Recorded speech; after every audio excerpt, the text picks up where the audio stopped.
Ça, c'est un constat qui est commun, en fait, partout.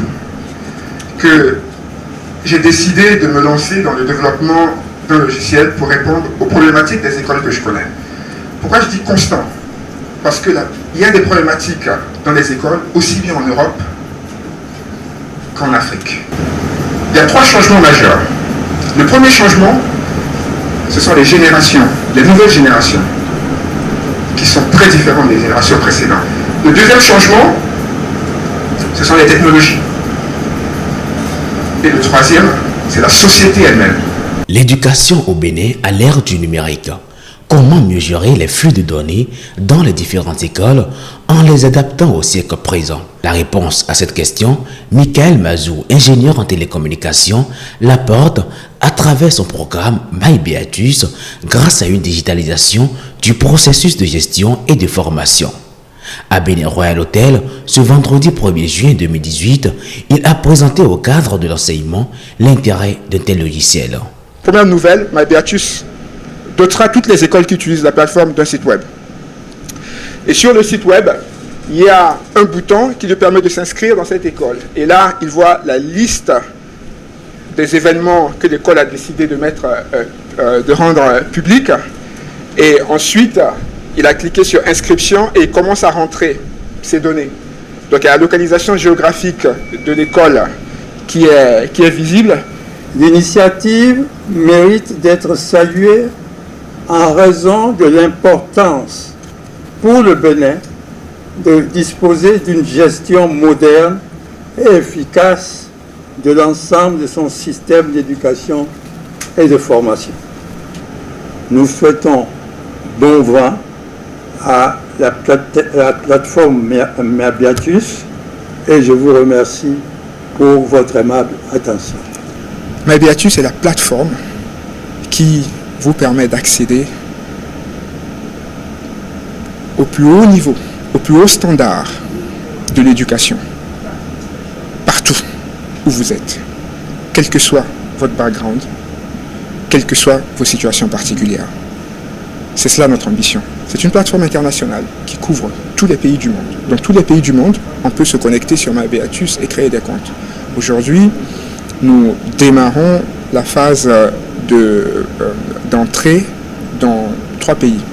Nous avons des contacts avancés, mais le Bénin se distingue. Il se distingue parce que nos échanges sont plus profonds. Et nous pensons que cela va continuer dans ce sens pour que le Bénin soit véritablement la plateforme où nous aurons l'éducation du 21e siècle, voire du 22e siècle en Afrique, le premier pays, et confirmer ainsi sa place du quartier latin de l'Afrique. L'évidence pour les différents acteurs présents était bien plausible.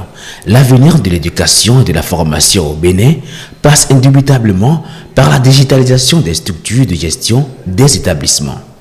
Mais ces derniers n'ont pas manqué d'émettre des suggestions en vue d'une amélioration. Le constat que je suis en train de faire, c'est que le discours est plus orienté vers les écoles privées. Je n'ai pas trop vu le système public dans le discours. Ça dérange un peu. Je ne sais quelle réflexion vous apportez à cela. La plateforme est en anglais. Nous sommes dans un milieu francophone. Je ne sais pas, c'est le complexe culturel qui m'amène à réagir de façon anodine par rapport à ça. J'aurais souhaité que cela se passe aussi, quoique je sache qu'aujourd'hui, l'anglais est la langue la mieux parlée au monde. Mais en milieu francophone, pour nous mettre plus à l'aise, je vais voudrais que la plateforme soit conçue pour la circonstance en français. Le problème de sécurité, vous l'avez abordé. Et maintenant, le problème d'archivage, le problème de passage d'une année à une autre, je n'ai pas encore.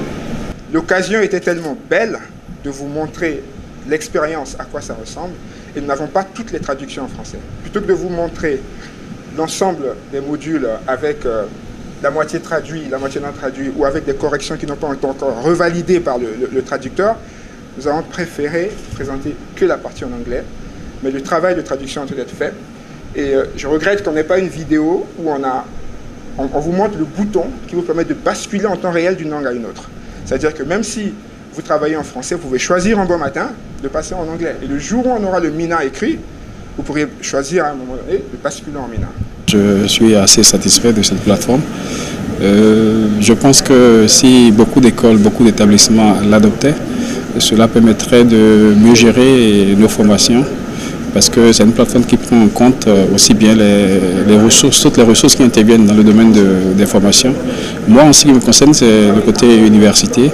Donc, je pense qu'avec cette plateforme, on pourra correctement gérer le parcours des différents apprenants que nous aurons. J'ai vraiment aimé la présentation. Je pense que ça va beaucoup aider les écoles s'ils peuvent l'utiliser, parce que ça aide beaucoup.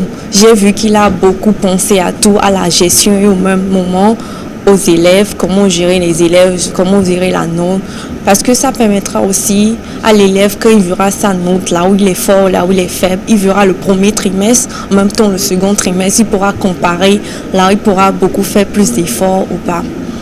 Et aussi, j'ai étudié ici, j'ai fait Gaza formation, et malheureusement maintenant je suis à Chicago, je voulais commencer l'école et malheureusement j'ai pas pu avoir mes bulletins, ce qui m'a fait perdre le temps. J'aimerais pas que ça reprenne, que ça arrive à une autre personne. Si les promoteurs d'école peuvent vraiment aider les élèves ou les étudiants à y remédier, ce sera vraiment un gain-temps pour nous et pour la famille aussi, et ce sera moins de dépenses pour nous. Un secteur éducatif digital, c'est une révolution au Bénin qui n'attend que ses acteurs pour se mettre en marche.